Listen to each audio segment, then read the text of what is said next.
Hello everyone, this is Archie Verma and today in this video we are going to talk about the coagulation of the blood. So without any delay, let's start. मैं आपको पूरा mechanism एक कहानी के form में बताऊंगी. सबसे पहले शुरू करते हैं. किसी इंसान के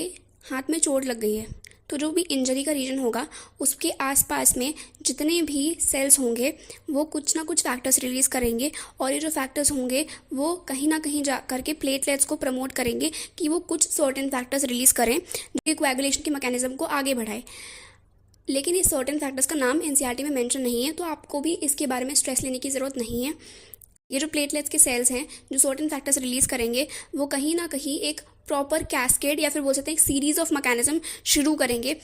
जो कि प्लाज्मा के अंदर जो इनएक्टिव प्रोटीन्स थे जो मैंने पहले भी जब मैंने प्लाज्मा के बारे में बताया था तो मैंने बताया था कि उसके अंदर कुछ ना कुछ फैक्टर्स होते हैं या कुछ ना कुछ प्रोटीन्स होते हैं जो इनएक्टिव फॉर्म में प्रेजेंट रहते हैं और एक क्लॉटिंग फैक्टर्स या फिर क्लॉटिंग प्रोटीन्स भी बोल सकते हो आप इनको. ठीक है, तो यहाँ पर पूरा कैस्केड ऑफ मैकेनिज्म चलेगा जो कि प्लाज्मा के अंदर ये सर्टेन फैक्टर्स इन्वॉल्व थे या थे उनको एक्टिव फॉर्म में कन्वर्ट करेगा और अंत में जा करके थ्रोम्बोकाइनेज नाम का एंजाइम बनेगा. थ्रोम्बोकाइनेज नाम का जो एंजाइम है वो प्रोथ्रोम्बिन जो कि एक इनएक्टिव स्टेट का दूसरा प्रोटीन है जो कि कोएगुलेशन के अंदर पार्टिसिपेट करता है उसको थ्रोम्बिन के अंदर कन्वर्ट करता है और ये जो थ्रोम्बिन होता है वो फाइब्रिनोजेंस को फाइब्रिन में कन्वर्ट करता है.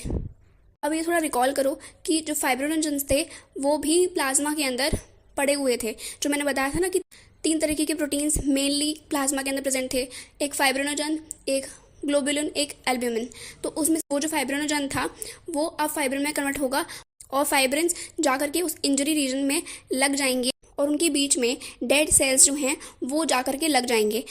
और इस तरीके से क्लॉटिंग का पूरा मैकेनिज्म काम करता है. मैं एक बार दोबारा कंक्लूड कर देती हूँ.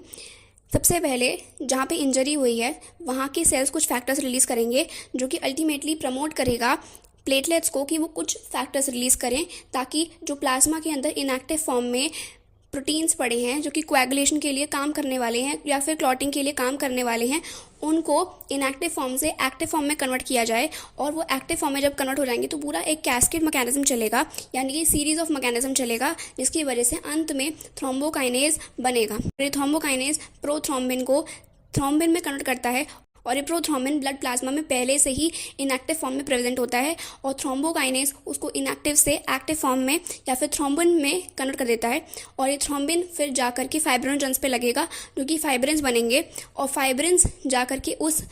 पूरे जो इंजरी का रीजन है उस पर जाकर लगेंगे जिसके बीच में जो डेड सेल्स हैं वो लग जाएंगे और इस पूरे मैकेनिज्म के थ्रू जो ब्लड बाहर बह रहा था वो रुक जाएगा. So this was all about the coagulation of the blood. Thank you.